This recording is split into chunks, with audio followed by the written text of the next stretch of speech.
Olá pessoal, Conrado Calhau aqui falando, sou idealizador do Earnings Cast. Obrigado por estar escutando as conference calls em nossa plataforma. Passando aqui um recado de 30 segundos para falar um pouco para vocês da Anchor. A Anchor é uma plataforma gratuita para a criação de podcast. Ela contém ferramentas que permitem aos usuários gravar e editar áudio, organizá-los em episódios de podcast, publicar podcasts em plataforma de escuta e monetizar o conteúdo. Um abraço a todos e continue conosco. Bom dia. Sejam bem-vindos à teleconferência da Hypera Pharma, referente aos resultados do terceiro trimestre de 2020. Estão presentes o Sr. Breno Oliveira, diretor-presidente, e o Sr. Adalmário Couto, diretor executivo financeiro e de relações com investidores. Informamos que este evento será gravado e que durante a apresentação da empresa, todos os participantes estarão apenas ouvindo a teleconferência. Em seguida, iniciaremos a sessão de perguntas e respostas apenas para analistas e investidores, quando mais instruções serão fornecidas. Caso alguém necessite de assistência durante a teleconferência, por favor, solicite a ajuda de um operador digitando *0. Gostaríamos de informar que perguntas só poderão ser feitas através do telefone. Caso você esteja conectado pelo webcast, sua pergunta deverá ser enviada diretamente para a equipe de RI pelo e-mail ri@hypera.com.br. O áudio está sendo apresentado simultaneamente na internet, no endereço do site de relações com investidores da companhia, www.hypera.com.br/ri. Informamos que algumas informações contidas nesse conference call podem ter projeções ou afirmações sobre expectativas futuras. Tais informações estão sujeitas a riscos conhecidos e desconhecidos e incertezas que podem fazer com que tais expectativas não se concretizem ou sejam substancialmente diferentes do que era esperado. Agora, gostaríamos de passar a palavra ao Sr. Breno Oliveira, que iniciará a apresentação. Por favor, Sr. Breno, pode prosseguir. Bom dia a todos, sejam bem-vindos à nossa teleconferência de resultados referente ao terceiro TRI de 2020. Antes de falar sobre o desempenho operacional do terceiro TRI, gostaria de falar um pouco sobre os impactos da pandemia no setor farmacêutico e como a Hypera está respondendo a essas tendências. Passados 7 meses do início da pandemia, vemos priorizando a prevenção e o tratamento de doenças crônicas e passando a utilizar a tecnologia para as interações com os médicos e as farmácias. Mais de 50% dos médicos na telemedicina, com mais de 1/3 das consultas sendo feitas online durante a pandemia. O que impulsionou também a prescrição que foi regulamentada no início do ano no Brasil. Isso impactou a indústria farmacêutica, que passou a adotar plataformas digitais 80% das visitas aos médicos no auge da quarentena. Hoje, esse percentual está em torno de 15% a 20% e deve permanecer nesse patamar no futuro, na nossa opinião. E a Hypera está respondendo a essas novas tendências do setor farma com bastante agilidade.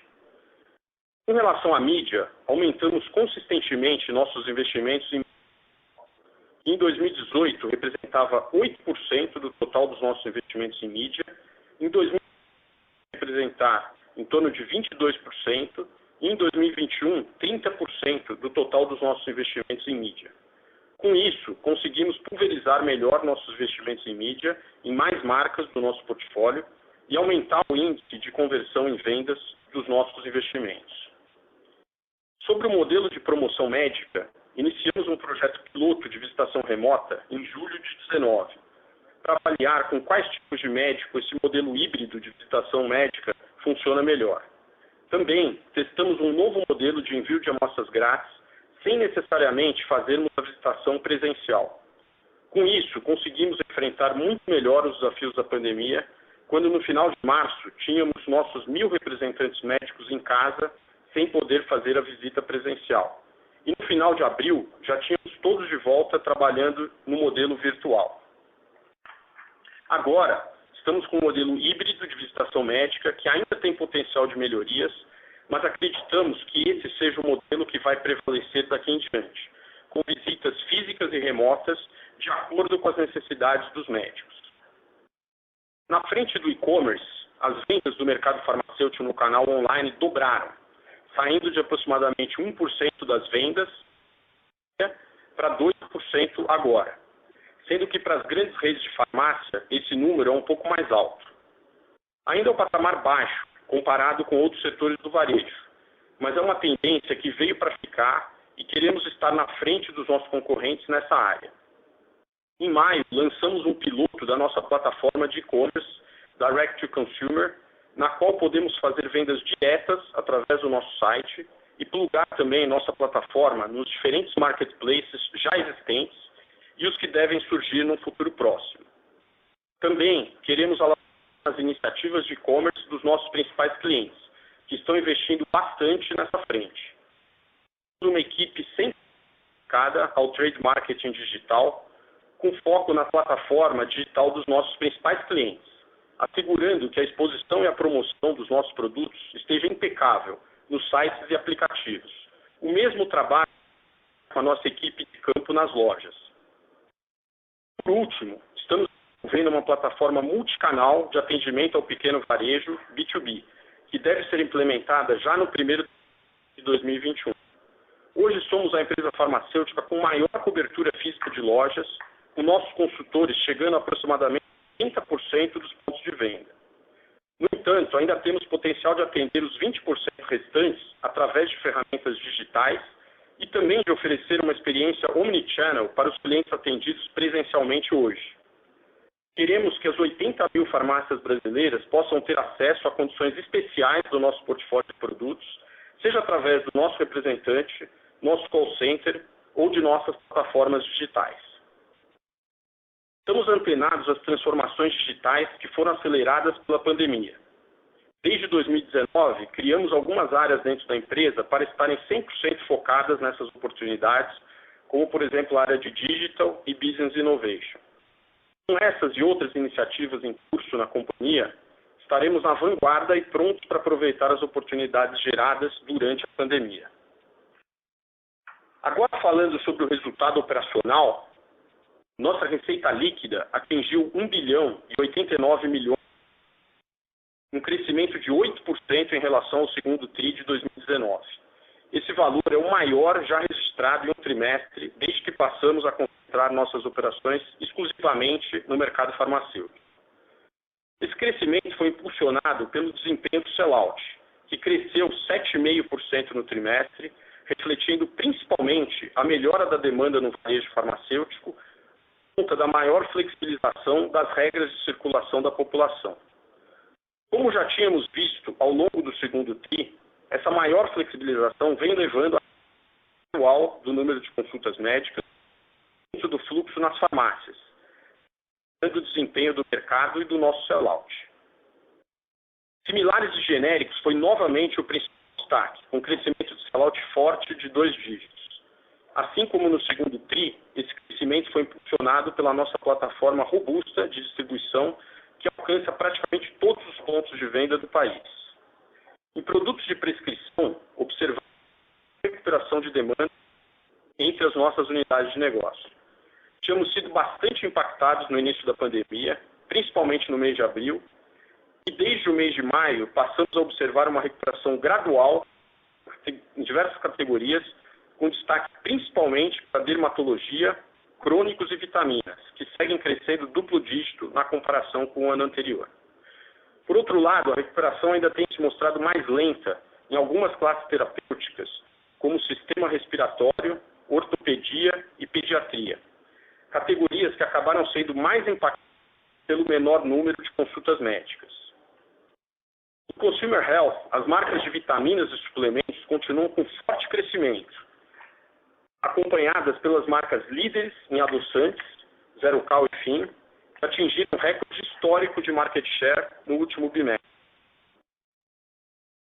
De antigripais, onde a companhia é líder e continua aumentando sua participação de mercado, apresentou forte queda no terceiro TRI, assim como tinha apresentado no segundo TRI.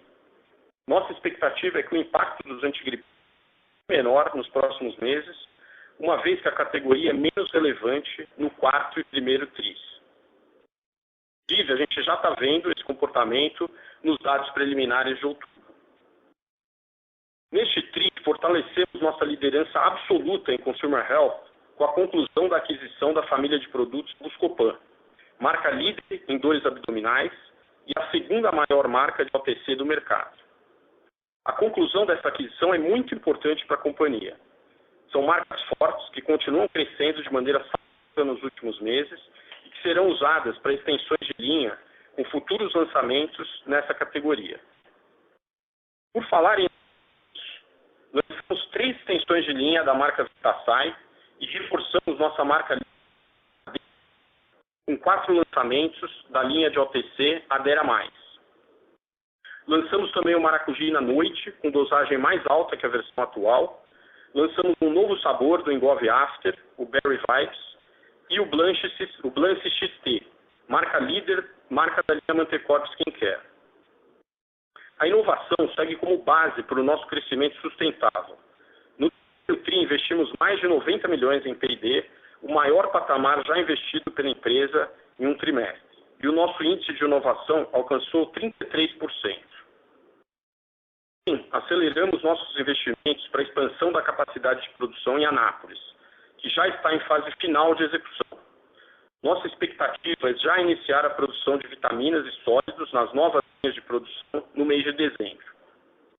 A partir do primeiro TRI de 2021, deveremos ter um aumento significativo da nossa capacidade para fazer frente ao crescimento que estamos esperando para o mercado de genéricos e similares, que representam hoje mais de 70% do volume de produção da nossa fábrica e que crescem a taxas superiores à média de mercado, principalmente em um cenário macroeconômico ainda desafiador que deveremos enfrentar em 2021.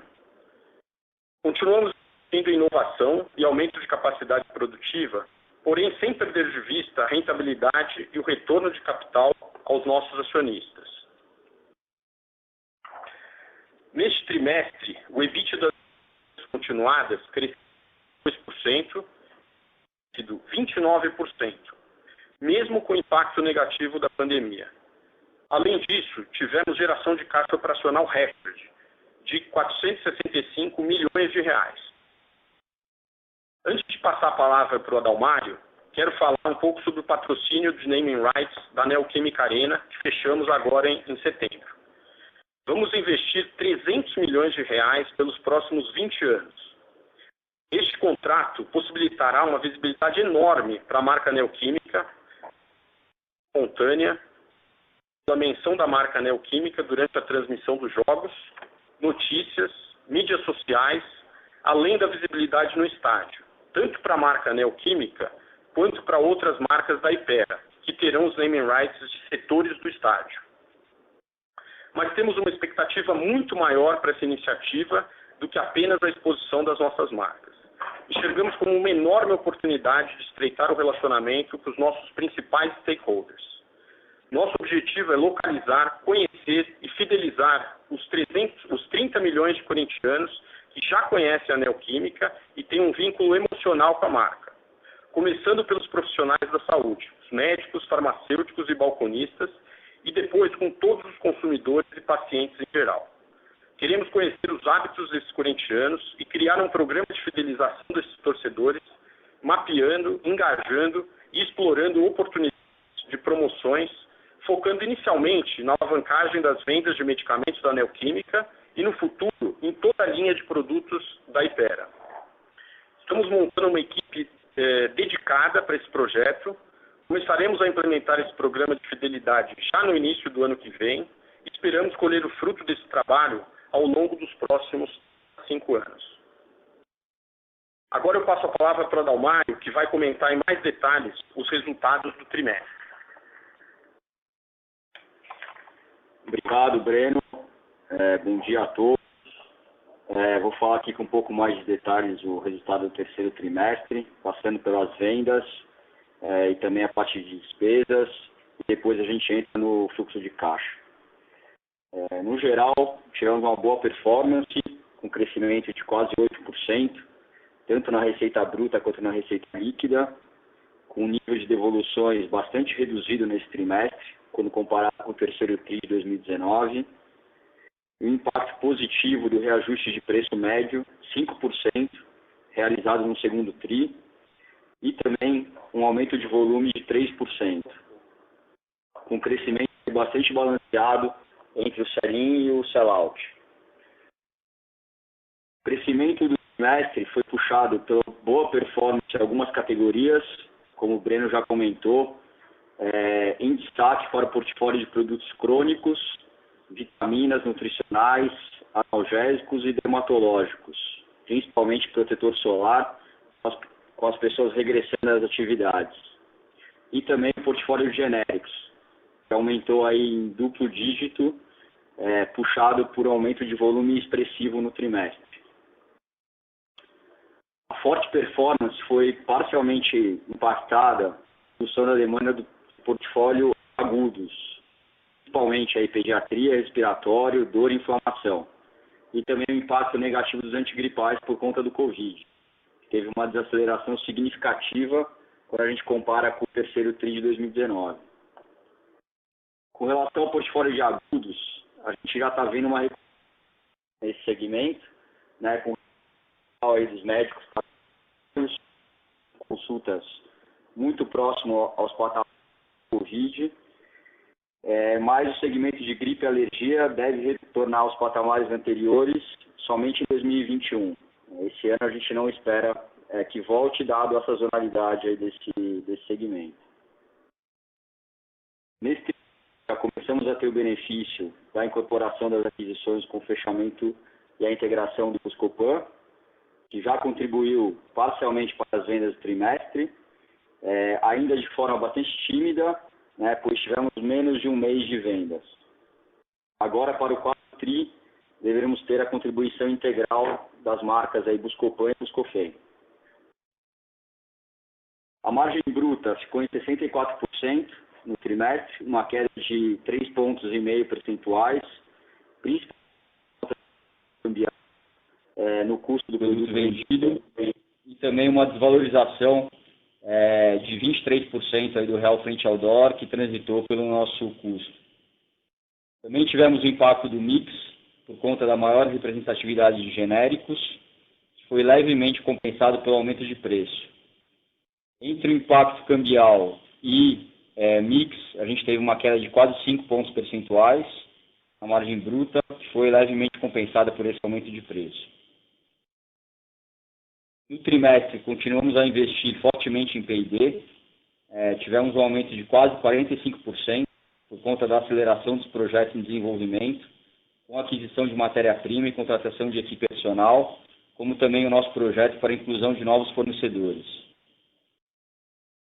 Em relação às despesas, os destaques foram a maior eficiência em despesas com vendas, com redução de viagens, premiações e PPR, menor patamar de despesas de marketing, teve uma concentração muito forte de campanhas de mídia para os lançamentos do portfólio de antigripais no terceiro trimestre do ano passado, e nesse ano a gente teve uma redução nessas veiculações. Também tivemos uma redução de eventos, congressos médicos, amostras grátis e materiais promocionais para o nosso portfólio de prescrição. Na linha de outras, tivemos uma receita de quase 63 milhões, com a contabilização do ganho da venda da marca Neocopan, de aproximadamente 21 milhões, que já tínhamos falado no trimestre anterior, como também créditos fiscais adicionais. Com isso, finalizamos o trimestre com a margem de EBITDA acima de 36%, com EBITDA de 393 milhões, crescimento de 32% quando comparado com o período do ano anterior, e bastante em linha com o orçamento que tínhamos para o trimestre. O resultado financeiro, a gente teve o impacto da redução da posição de caixa, por conta do pagamento da aquisição de Buscopan, no final de agosto, como as bancárias relacionadas aos FIIs das operações adicionais de financiamento que foram tomadas no trimestre. A linha de R teve uma contribuição positiva, principalmente depois das deduções relacionadas ao benefício do juros sobre capital próprio, declarado no trimestre, e também da subvenção do Estado de Goiás. Com isso, o lucro líquido das operações continuadas foi de 350 milhões de reais, e o lucro líquido total de 345 milhões, com crescimento de 29%.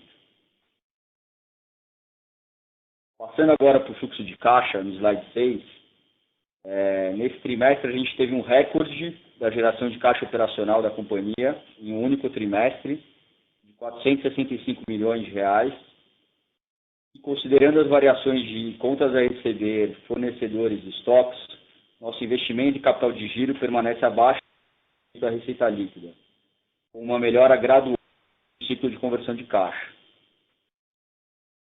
Essa geração de caixa operacional foi mais do que suficiente para cobrir os investimentos em CAPEX de 130 milhões de reais e parte da ativação do investimento em P&D de 50 milhões de reais.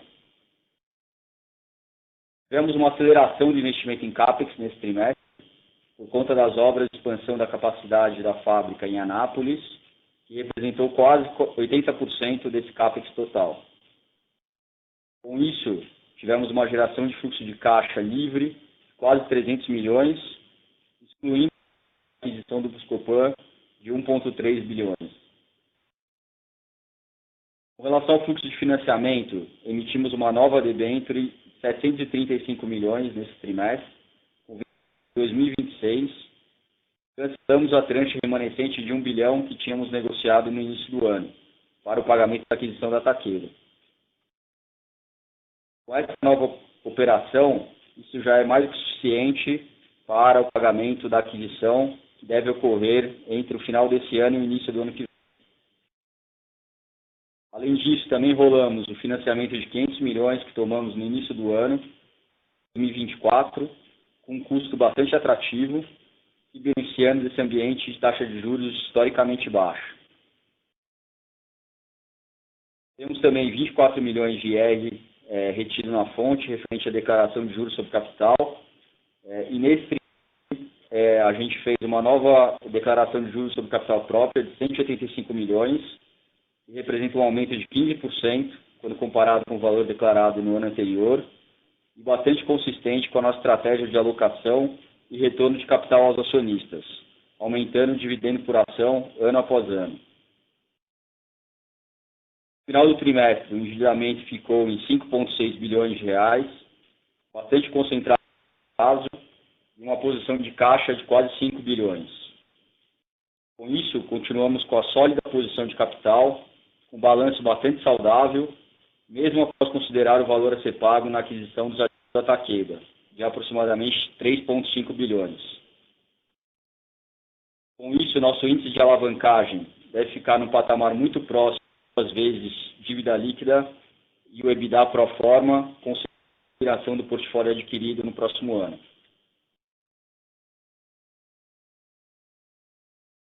Da minha parte é isso. Acredito que tivemos um resultado do terceiro trimestre bastante sólido. Estamos otimistas que o pior da crise ficou para trás. Estamos animados com as perspectivas para o quarto TRI 2021, quando já teremos finalizado as integrações das aquisições nacionais que temos e teremos aí maior disponibilidade de produtos com a expansão do site de Anápolis e também menor impacto da pandemia em categorias relevantes do nosso portfólio. Agora, Breno, para as considerações finais. Obrigado, Adalmário. Estamos vendo uma recuperação gradual do mercado farmacêutico e do nosso sell-out, indicando que o maior da pandemia realmente foi no segundo TRI. Otimista com o nosso desempenho operacional para o quarto TRI e para 2021. Neste trimestre, demos um importante passo para a aprovação da aquisição das marcas Takeda com a venda da marca Xantinon. Nossa expectativa é termos essas importantes marcas da Takeda sendo incorporadas no nosso portfólio já no início de 2021 e contribuindo de maneira relevante para a nossa receita e lucro líquido, fazendo da Hypera Pharma a maior empresa farmacêutica do Brasil. Nossa forte geração de caixa nos permite investir no crescimento orgânico do nosso negócio, o nosso portfólio triplicável de marcas líderes, nossa forte capacidade de inovação, produção e distribuição, e ao mesmo tempo dividendos aos nossos acionistas e seguir explorando oportunidades de aquisições em mercados estratégicos para a companhia no médio e longo prazo, mantendo o nível de endividamento saudável que temos hoje. Continuamos acreditando muito no potencial de crescimento do mercado farmacêutico brasileiro e a Hypera é a empresa melhor posicionada para capturar as oportunidades nesse mercado nos próximos 5 a 10 anos. Agora, vamos passar para a sessão de perguntas e respostas. Obrigado. Obrigada. Iniciaremos agora a sessão de perguntas e respostas para investidores e analistas. Caso haja alguma pergunta, por favor digitem *1. Para remover sua pergunta da fila, digite *2. A nossa primeira pergunta é do Sr. Robert, do Bank of America. Muito obrigado. Bom dia a todo mundo e parabéns pelos resultados. Breno, o que está por trás do grande aumento nos gastos de P&D? E podem comentar de forma geral sobre o seu pipeline em termos das oportunidades orgânicas e inorgânicas, por favor. E por segundo, como devemos pensar sobre o investimento em marketing à medida que o mercado se normaliza? E por último, fiquei muito impressionado com os cortes de G&A. Quanto disso é sustentável? Obrigado.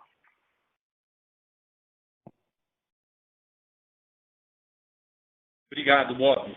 Obrigado pelas perguntas. Começando pelos investimentos em P&D, basicamente aqui o que a gente tem duas quebras, né? O que circula pelo P&L é mais relacionado à manutenção de registros, né? Então endereçando novas exigências da Anvisa. A gente nesse TRI também aumentou um pouco o gasto de P&D nos trimestres. Isso deve continuar um pouco mais alto por conta da transferência da produção para as novas áreas. Então, a gente precisa, né, quando transfere a produção de uma área para uma nova área, você tem que fazer lote piloto, se certificar que o produto da área, nos novos maquinários, tem a mesma eficiência do que eficácia, né, do que os produtos produzido em outro maquinário. Então, isso também elevou um pouco os gastos recentes em P&D. Outra fonte saiu uma nova resolução da Anvisa 348, né, que por conta da pandemia permitiu as empresas farmacêuticas a acelerarem esse processo de registro de novos fabricantes ou novos princípios ativos no registro dos medicamentos.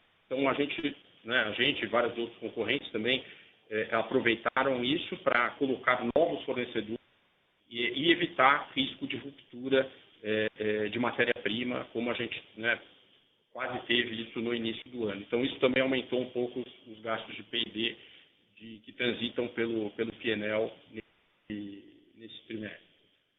Falando e o que é capitalizado, né, que é ativado, a gente é basicamente o portfólio de novos produtos, né? Então, é isso que a gente vem investindo, é um investimento de longo prazo. Os investimentos feitos agora vão ter retorno daqui 2 a 3 anos, quando eles saírem da Anvisa, forem aprovados pela Anvisa. Acho que o ponto que eu gostaria de ressaltar aqui é que o nosso índice de inovação está nos máximos, né, em torno aí de 33% da nossa receita vindo dos lançamentos. A gente sabe, mostrou em outras ocasiões para vocês, em days anteriores, que o crescimento vem da inovação. Então, isso é inevitável. Eu acho que o que a gente está investindo agora, a gente vai passar a ver os resultados daqui 2 a 3 anos, e o resultado que a gente está vendo agora foi do investimento feito 2 a 3 anos atrás, quando a gente iniciou as operações do novo. Em relação aos gastos de marketing, Bob, estão hoje em torno de 18%, 19% da receita. A gente acredita que para o ano de 2021 também deve permanecer nesses patamares. O que a gente tem feito é buscar cada vez mais a eficiência desses gastos. Em termos de mídia, como eu comentei aqui na fala inicial, a gente vem investindo cada vez mais na mídia digital, que a gente entende que tem uma conversão. Primeiro, a gente consegue diluir muito mais os investimentos em todas as marcas do nosso portfólio. né, em mais marcas do nosso portfólio. E também consegue ter uma mensuração e uma conversão maior dos nossos investimentos em vendas. À medida que a gente vai, na mídia digital, você consegue ter um target muito mais definido, né, para consumidores de um determinado produto.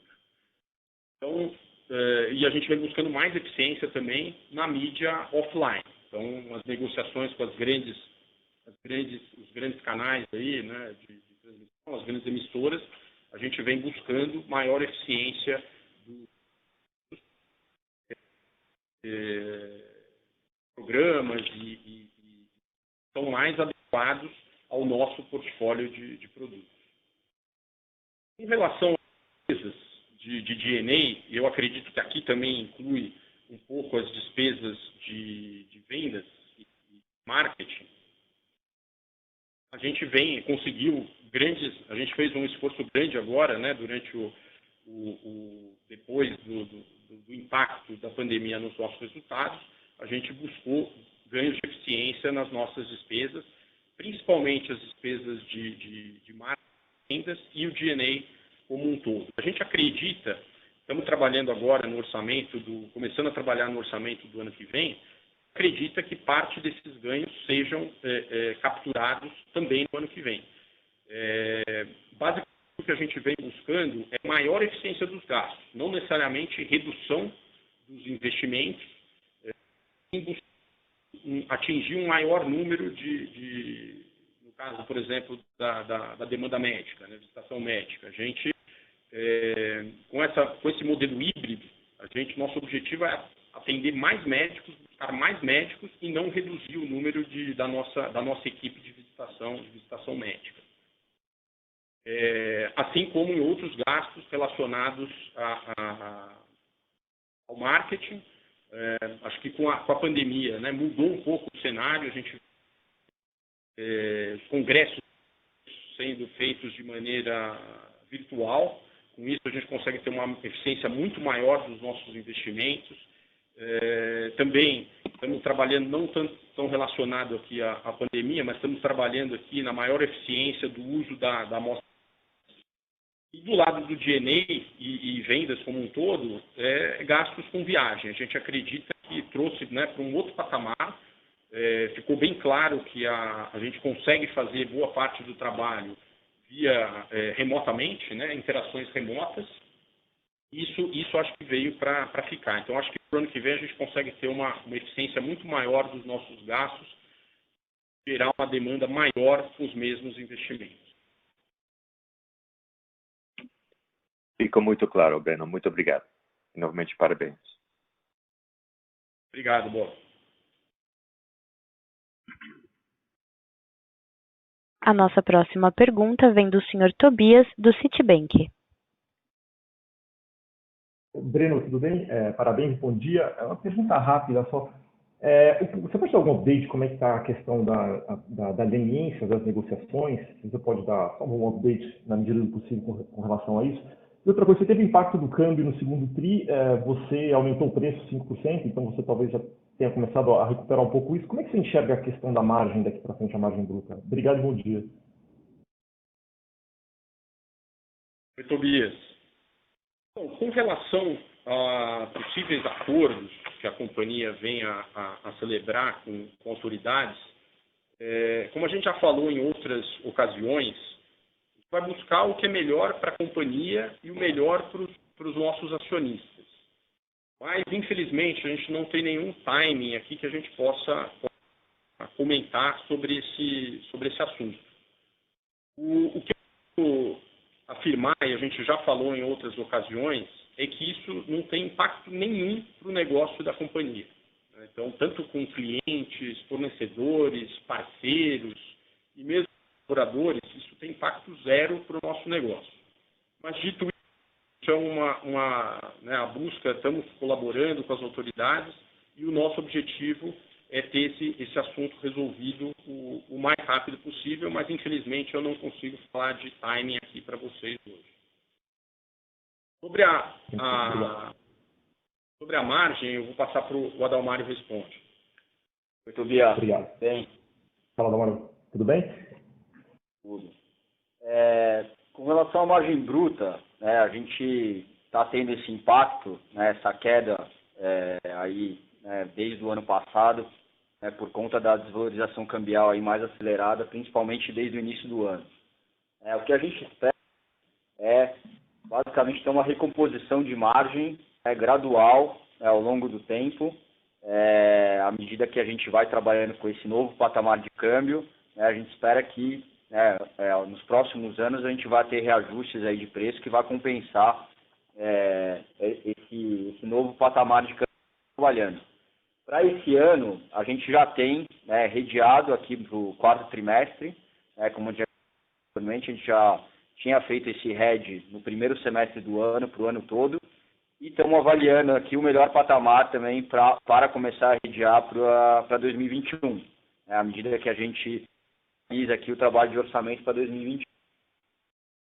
Eu acho que outros dois pontos aqui que vão, de alguma forma, impactar positivamente a margem quando a gente olha no próximo ano, são as aquisições, né? Então, esse portfólio de produtos que a gente comprou tem margens maiores, né, do que a média aqui da companhia, né? Então, a gente deveria trabalhar com margens maiores no próximo ano, à medida que a gente faz as integrações das aquisições, e também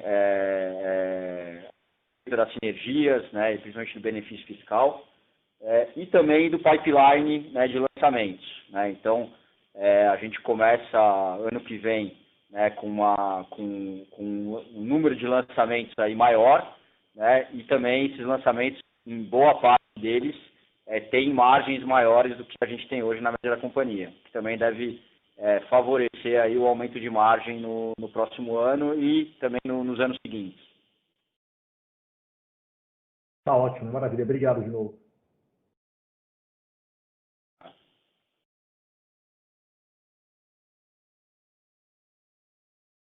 A nossa próxima pergunta vem do Sr. Joseph, do Banco JP Morgan. Olá, bom dia a todos, bom dia, Breno, Demário, obrigado por pegarem minha pergunta. Eu queria pegar um pouquinho da cabeça de vocês com relação à execução das sinergias do Buscopan e do Buscofem, né? A gente deve estar com a aquisição provavelmente fechada em breve, vocês tocando os ativos. Eu queria entender um pouquinho como a gente deveria pensar na curva de sinergia desses ativos, essa é a primeira pergunta. A segunda é como é que estão as tratativas dentro do regulador para aprovação dos ativos da Takeda. Então, se daria para a gente pensar num completion até o fim desse ano. E, por último, como é que vocês estão vendo essa normalização no segmento de medicamentos para condições mais agudas, né? Então, eu acho que é uma parte relevante do portfólio, tem sofrido bastante e pode ser um grande lever de margem. Então, eu queria entender como é que vocês estão vendo a evolução dessas categorias ao longo do tempo. Obrigado.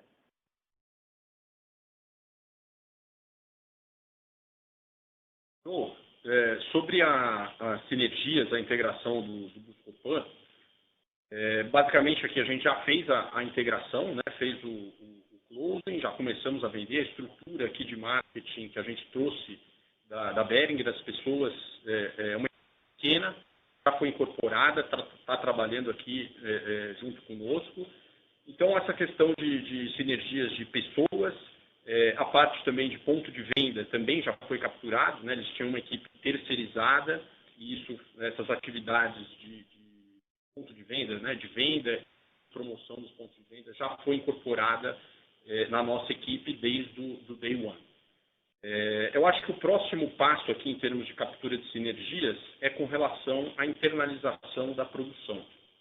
Isso a gente pretende fazer a internalização de uma das etapas da produção das embalagens secundárias já agora no início de 2021 e a internalização total da produção provavelmente no final de 2021. Então acho que aí é quando a gente captura 100% das sinergias e entra o ano de 2022 praticamente aí com 100% das sinergias ligadas.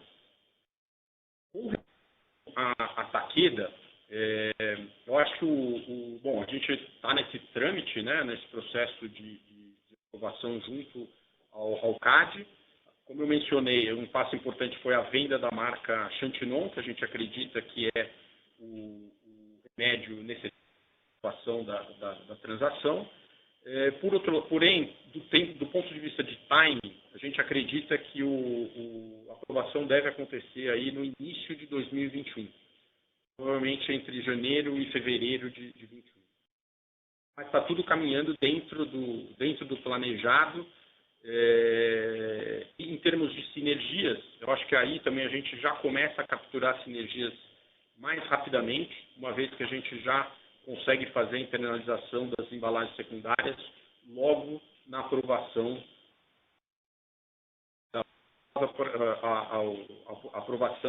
e já no closing da operação. E a internalização da produção como um todo demora um tempo a mais, são mais produtos, né? Isso deve levar aí pelo menos uns 3 anos para a gente fazer a integração completa da produção dos produtos da Takeda. Pergunta com relação aos medicamentos agudos, a gente já vê, né, mês a mês uma melhora desse sell-out, né, do sell-out desses produtos, à medida que a vida está voltando ao normal aqui no Brasil. Mais consultas médicas, agora provavelmente, né, mais as escolas, né, tudo isso leva mais, né, as crianças interagindo, voltando à vida normal, ficando doentes e indo ao médico e tomando os medicamentos, né. Acho que o Alivium, a gente já vê, né, acho que o principal produto que foi afetado aqui no nosso portfólio foi o Alivium, e a gente já vê uma recuperação aqui mês a mês desse produto, desse portfólio de produtos. O que é interessante mencionar é que talvez a gente tenha um patamar ainda melhor para o ano de 2021, porque, né, como a gente já vem comentando, o desempenho dos crônicos aumentou muito, né, principalmente que a gente já falou sobre isso, né, vinha numa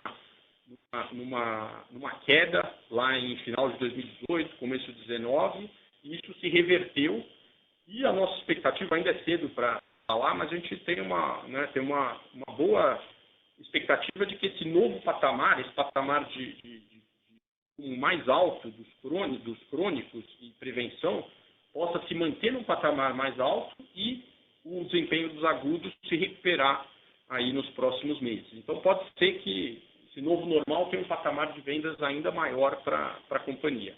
Mas vamos monitorar como isso vai desenrolar aqui nos próximos meses. Perfeito. Obrigado, Breno.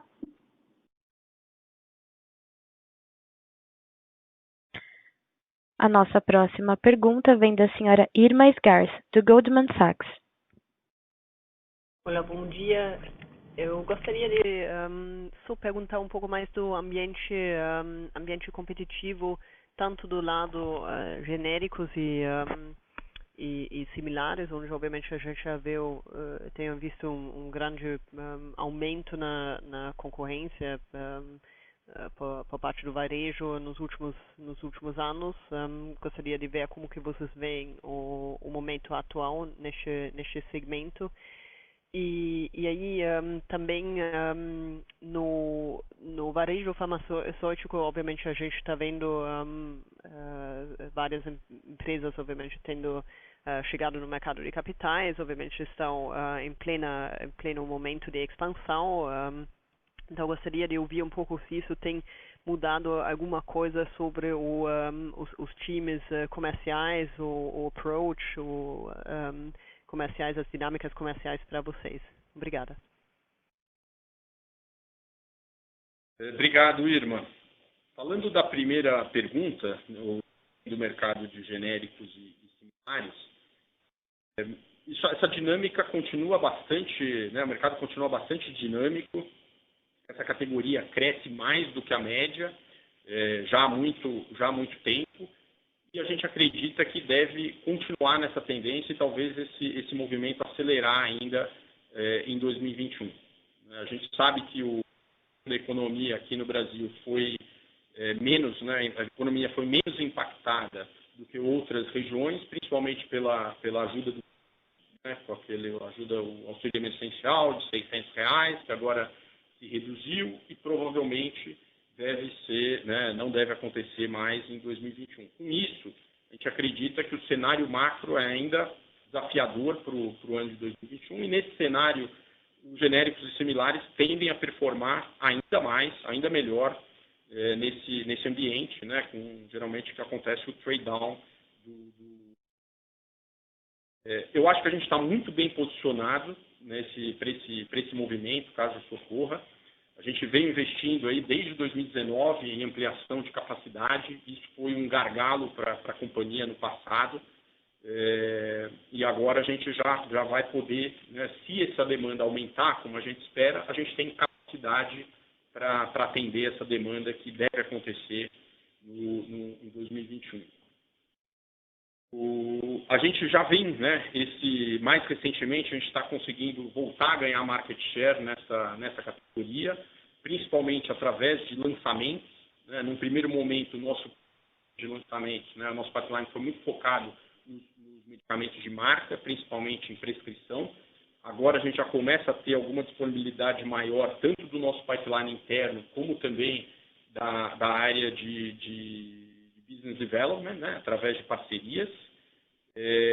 Então, com o aumento de oferta de produtos e maior capacidade, a gente acredita que está muito bem posicionado para capturar esse crescimento que deve vir na área de genérico.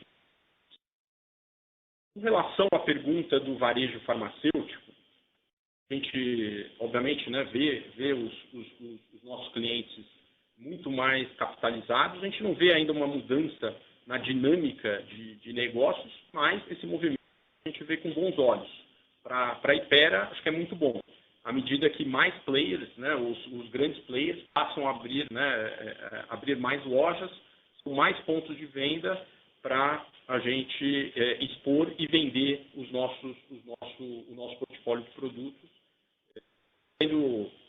Assim que concluir a aquisição da Takeda, né, seremos aí os líderes do mercado farmacêutico. Então, para a gente é muito bom esse movimento e essa capitalização dos nossos principais clientes.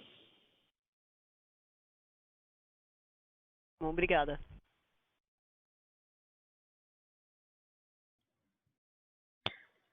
A nossa próxima pergunta vem do Sr. Caio, do Morgan Stanley.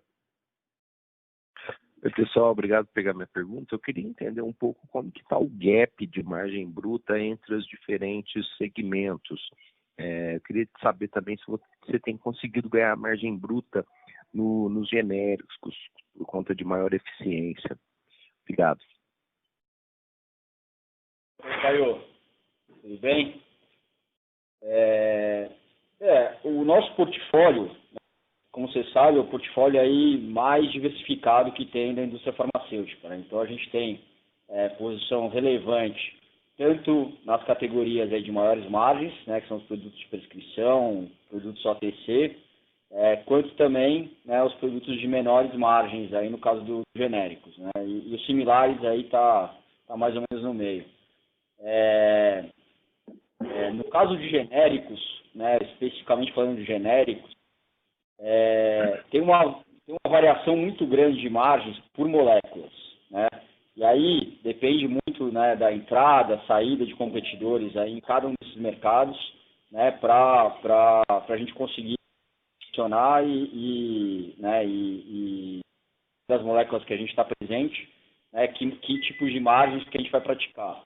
Eu acho que o mais relevante, o mais importante nesse segmento de genéricos é ter uma cobertura de mercado, né, com o maior número de moléculas possíveis e, né, para a gente se aproveitar aí dessa volatilidade que existe, que é normal nesse mercado. Né, à medida que entram ou saem competidores, a gente vai avaliando aí qual que é a marca que a gente quer trabalhar em cada uma das moléculas. Mas acho que, no geral, a gente vem fazendo esse trabalho de expansão do nosso portfólio, né, através do pipeline que comentou, e a nossa meta aí é aumentar em 50% a cobertura de mercado que a gente já tem hoje nos próximos anos aí com o lançamento de novas moléculas. bom, pessoal. Obrigado. Obrigado a você.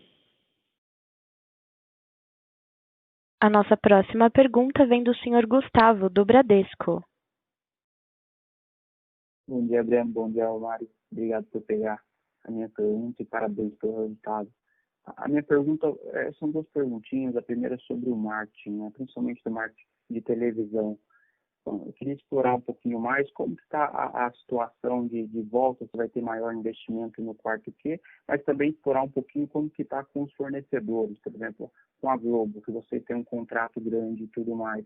Como que está a questão de reconhecimento, por exemplo, vocês estão reconhecendo a menos pagamento agora e a Globo vai deixar de fato que vocês paguem só o que vocês utilizarem o ano que vem, se tem algum contrato entre as partes para vocês não acabarem perdendo dinheiro aí no meio porque eles não colocaram uma televisão.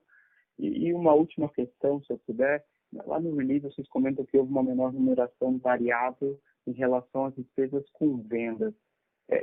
Talvez isso seja em relação à crise, você está vendendo alguns produtos que tinham maior parte variável para o pessoal comercial, ou foi alguma coisa estrutural mesmo que mudou na remuneração do pessoal de vendas? Acho que essas duas perguntas que se puderem responder, fazendo favor. Oi. Com relação aos contratos aí de mídia, né, do offline aqui, falando de televisão, né, a gente está ainda negociando os contratos para o próximo ano, né, então a gente não tem nesse momento nada aqui para antecipar, mas acho que como a gente conseguiu, né, a negociação que a gente fez esse ano foi muito boa, a gente conseguiu uma flexibilidade muito grande aqui de grade, né, de conseguir aí pegar os melhores espaços, né, na programação, tanto da Globo como também outras emissoras que trabalham. Então, para o ano que vem, a gente ainda está negociando esses pacotes, mas a ideia é que, né, a gente continua forte tanto na mídia offline, mas também na online, né, e normalmente a gente negocia esses pacotes como os dois, né, tanto o online e o offline. E a nossa ideia é continuar investindo, mas também aumentando o percentual do que vai para o online também. Online. Com relação à despesa variável, né, a gente teve aqui no trimestre, né, uma redução aqui da parte da premiação e PPR, que é o que você comentou, a remuneração variável aqui, principalmente aqui do pessoal aqui de campo, né, que a gente chama, e representante médico, né, mas acho que o que mais impactou aqui, na verdade, foram as contribuições previdenciárias aqui no trimestre, né, que a gente teve essa redução, e parte dessa redução que a gente teve tanto no segundo TRI quanto no terceiro TRI de contribuição previdenciária deve ser retornada aí no quarto TRI, né? Então a gente tem uma parte dessa queda que a gente teve de contribuição previdência, ela deve voltar aqui no quarto TRI. Perfeito, ficou claro. Obrigado, pessoal.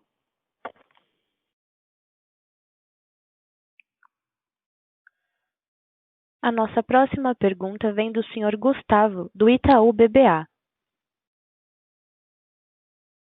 Bom dia, Breno. Bom dia, Adalmário. Obrigado pela apresentação. É uma pergunta super rápida aqui do meu lado. Na verdade, queria retomar a discussão de mix, colocando um pouco a lupa em Consumer Health, né, pessoal? Vocês deram um destaque positivo aí em relação a vitaminas, né? Mas, por outro lado, a gente viu uma performance um pouquinho menos forte quando a gente fala de antigripais. Aí eu só queria ouvir de vocês um pouco o que é efeito temperatura, o que é efeito Covid, se vocês já estão vendo uma normalização dessa categoria dentro de Consumer Health, especificamente no comecinho do quarto TRI, dada a relevância que ela tem no portfólio de vocês. Era só esse ponto, pessoal. Muito obrigado. Oi, Gustavo. Obrigado pela pergunta. Eu acho que nesse momento aqui que a gente está passando, muita mudança, né? É bem difícil dizer o quanto é de cada efeito. Mas a gente acredita que o principal efeito é um efeito do Covid, da pandemia, as pessoas dentro de casa, né, ou saindo, usando máscara, menos contato, né, menos circulação nas ruas, não funcionando, né? Então, acho que esse é o principal fator do que o fator temperatura na queda no desempenho dos antigripais. Como eu coloquei na minha fala inicial, a gente já está vendo uma redução desse impacto agora no TRI pelas duas razões. Primeiro, as pessoas circulando mais nas ruas, e segundo, porque esse portfólio perde relevância agora, né, no quarto TRI, o primeiro TRI, pelo verão, né, sai da temporada sazonal de gripe. A dúvida agora é como que esse mercado vai se comportar no ano que vem. Tudo isso vai depender muito de como que a gente vai estar no inverno do ano que vem, em termos de vacina, distanciamento social. Assumindo que é uma situação muito mais normalizada, a gente acredita que tem um potencial grande de crescimento dessa categoria, já que o 2020 não vai ser uma base relevante, né? Aqui nos nossos exercícios aqui para o orçamento, a gente está olhando muito mais com relação a 2019, né? Que percentual da receita de 2019 o mercado vai atingir, muito mais do que a base de comparação de 2020. Perfeito, está super claro. Muito obrigado.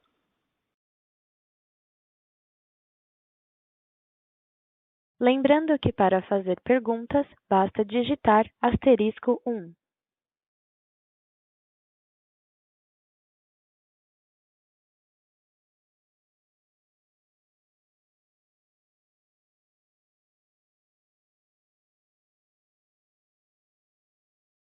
Para fazer perguntas, basta digitar *1.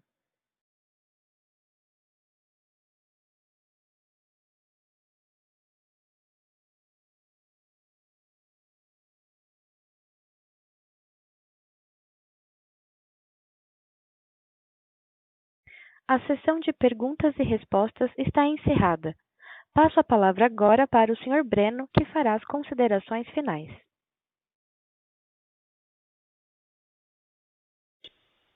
A presença de todos vocês aqui no nosso call de hoje e colocar a nossa equipe de RI à disposição para eventuais dúvidas adicionais e também o management, caso tenham dúvidas. Obrigado e bom dia a todos.